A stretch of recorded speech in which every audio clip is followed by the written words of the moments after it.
because no matter how good you are, I mean, even you, I saw in your videos, you're like, you have 13,000 phone numbers, in your phone. Yeah. But so it's like a 10%, and that's like phenomenal, to like 10%. So I think a lot of guys, they have this wrong mindset. They're like, oh, if I learn game and stuff, then, it's going to be like 50%. Yeah, a lot of coaches say you can get any girl once your game's tight enough. It's obviously not true. Yeah, it's not true.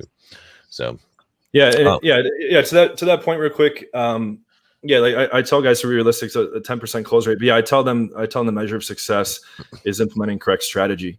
Because again, same as in poker, you make the right move. So like, let's say like a real quick poker analogy. For those of you who don't know poker, let's say you have like 90% odds on a hand, and you get all your chips in for that, and the guy catches his 10% odds. A lot of people will incorrectly think, oh, I wish I could go back in time and play that different. But you want to make that move every time. Right. It doesn't matter that he caught his 10% odds, because you do that 10 times, you win 9 times. So when you consistently make the highest probability moves, that's going to bring you the most success in the long run. So you shouldn't. So as long as they're making the best probability moves, that's the measure that I look at of are they doing well.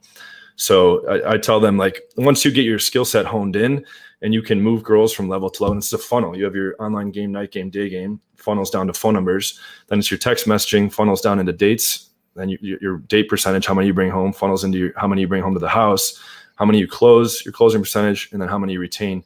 I try to get guys to like the 80 and 90% mark. So they're bringing home 8 or 9 girls out of 10 from dates, closing 8 or 9 out of 10. They bring home, retaining 8 or 9 out of 10. And then in terms of getting phone numbers on dates, you can never get that to 8 or 9 out of 10. There's too much shit out of your control and this and that. But that's what they're striving for. And then it's just a matter of pumping volume in at the top and how much free time you can allocate. And that's going to fuel your results. But the pass-through level in the funnel and clearing the bottlenecks in the funnel is the important skill to develop. Yeah, no, I agree 100%. And that's the key is looking at the numbers, right? It's the same thing, just like a sales process, just like marketing, right? Yep. When I coach guys on business, I say, hey, look, well, let's see, because when you try to get someone to buy your product, right, you've got so many people that come to your website and so many people that sign up their email address, and then some percentage of that, a couple percent, that when you send an offer, that they buy it and they get into that funnel. And so it's like, well, if you want to make $2,000 a month, well, we got to figure out your product's $200. Okay. You need to sell 10 per month. Okay. Mm-hmm. Well, if you get a 2% conversion rate on your email list, then, we can multiply that out, and that's going to be 2,000 people on your email list per month. And then if you get a 2% conversion rate on your website, then shit, now you got to get, over anyway, so somewhere around 10,000 people a month visiting your website. And yep, it's the same exact thing. You can break it right down to the science. Yeah. So just real quick on that. So I tell guys, like, if they're a lot of guys want to get like 1 to 2 closes a week, right? So which comes out to 50 to 100 a year. And so I tell them, like, go for between like 15 and 20 numbers a week. Let's say you get 16 phone numbers consistently a week. You set 25% of them for dates. Now you've got 4 dates a week. Close at least half. Now you're doing 2 a week, and then that comes out to 104 girls a year.